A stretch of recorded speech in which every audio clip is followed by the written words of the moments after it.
Hello everybody and welcome to another Top 5 board gaming video. Today I'm going to be talking about underrated board games. Before I get started, if you haven't done so already, please take a look at all my various social media pages as well as my Patreon page. On all of those you'll be able to interact with myself as well as my channel in all sorts of fun and interesting ways. Now that said, what do I mean by underrated games? There are a lot of different ways that you can interpret this, and for me personally what I went with are games that I really enjoy but that I don't hear about too often. People aren't really talking about it, they're not playing these games, all that kind of thing. That said, some of these games are pretty popular and you see them getting award nominations, some of them even winning, but again, for me personally, it's really about games that I don't hear about at the gaming table and things of that nature. Some people may look at it as you think they deserve a higher BGG rating, whatever it happens to be. That said, you guys know I love hearing y'all's opinions, so please put anything and everything in the comments below. Do you agree with my definition of an underrated game? How do you define it, and what are your personal favorites? You guys know I love hearing all of that kind of thing, but that said, we're going to get started with my number 5. At number 5, I've got Abyss. This is low on the list because it has been nominated for quite a few very prestigious awards, and I believe it even won a couple, but essentially the idea of Abyss is that you have a sort of area control type of thing. You've got cards that give you certain powers that allow you to take control over certain aspects of the very, very deep ocean. One thing I really love about this game that I never talk about is the art, though. The art is absolutely gorgeous, and I have had an absolute blast every single time that I've played this. But again, it's one that I don't hear a lot of people talk about. A lot of people don't own it. I personally don't own it. So what does that really say about me? But again, low on the list because it has gotten some decent awards when it was first released. Abyss, my number 5. At number 4, I've got Clockwork Wars. This is a really fun war game where you've got different hex tiles that can be mixed and matched and moved around all over the place, and in the end it's a territory control game. There are a lot of really good territory control games out there, and Clockwork Wars is one of the ones that I found to be a lot of fun. I've had a really difficult time finding it, and again, nobody really talks about it except for when I ask people very specifically, hey, can you bring Clockwork Wars? I want to play it again. But it's really cool because you've got the humans and then you have all the different hybrid species, and you're all trying to fight and vie for control of all these different things. It has some great aspects of territory control as well as war games. It balances all the mechanics very nicely, and it's wrapped in a really interesting theme and a little bit of a narrative storyline as well. But that said, Clockwork Wars, my number 4.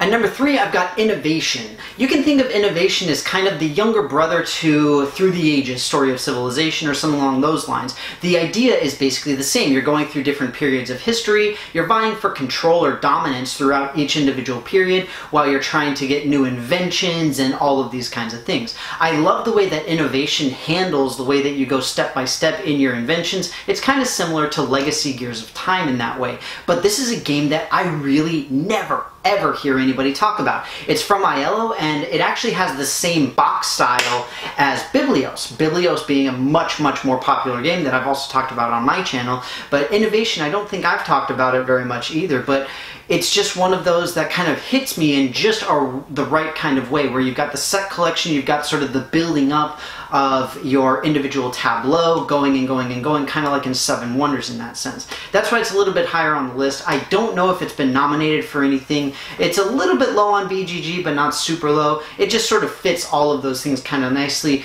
plus being a nice small game that's really quick and easy to play. Innovation, my number 3.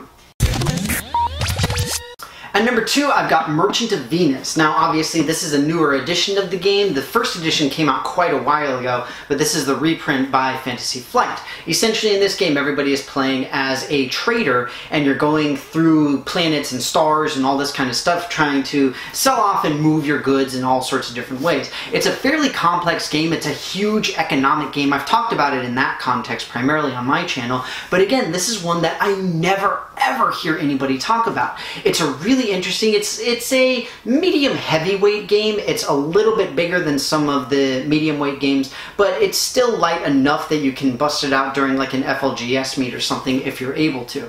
That said, I've never really seen a whole lot of press on it except for the initial announcements from Fantasy Flight. It's a really great game. I've had a lot of fun with it. I think the theme is great. I love the economic aspect. It's obviously a trading aspect, and it's one of my favorite things to see in board games games altogether. Merchant of Venus, my number 2.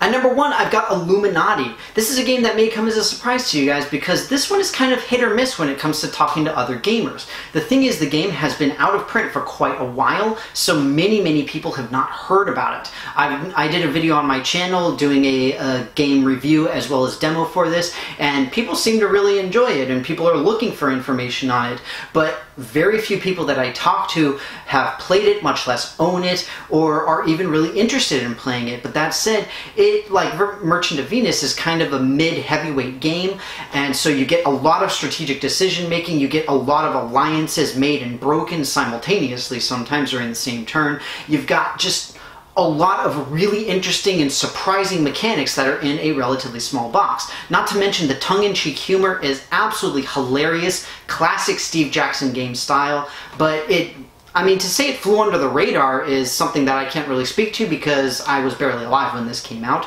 I certainly wasn't in board gaming hobby, but it's just one that I never ever hear about, whether it's on other channels, other people talking about it. Haven't seen it getting any awards or anything along those lines. I really love it. I think it's a great, well-designed game. Illuminati, my number 1 underrated game.